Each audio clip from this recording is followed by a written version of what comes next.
இணைந்து ஜெபிப்போம். ஆண்டவரே, இயேசுவே, உன்னதரான கடவுளே, எனக்காய் அனைத்தையும் செய்பவரே, உம்மை ஆராதிக்கின்றேன்.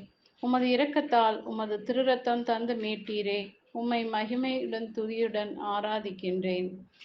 பாவியாகிய என்னையும் உமது அன்பு திருவழியால் நிறைத்து காப்பவரே, நன்றி கூறுகின்றேன். ஆண்டவரும் உனக்கு நன்மை செய்வாராக.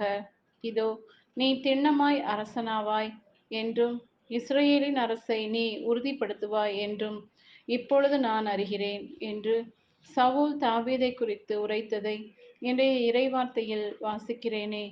இயேசுவே, பல்லாயிரம் பகைவரால் சூழ்ந்திருக்கும் பழிச்சொற்களால் என் மனம் அமைதி இழந்ததை பாரும். இயேசுவே, யாரிடம் சென்று என் செயல்களை விவரிப்பேன்?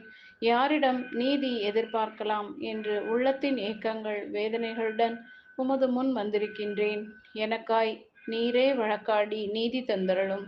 என் மனச்சுமைகளை தாங்கிக் கொள்ளும். இயேசுவே, ஆண்டவரே, இந்த நாளின் அயலாரின் துரோகங்களினாலும் சதிகளாலும் பிரிந்துள்ள உறவுகளை உமது திருப்பாதம் தருகின்றேன். மனவேதனை நிறைந்தவர்களுக்கு மன்னிப்பை கொடும். மீண்டும் தமது உறவுகளை கட்டியெழுப்ப கிருபையால் நடத்தும். இயேசுவே, இந்த நாளில் என் வாழ்வை உமது கரம் தருகின்றேன். உம்மை அதிகம் மற்றவருக்கு எடுத்துச் செல்லும் பிள்ளையாக என்னை மாற்ற வேண்டுமென்று இயேசுவின் தூய நாமத்தில் ஜெபிக்கிறேன். ஆமென்.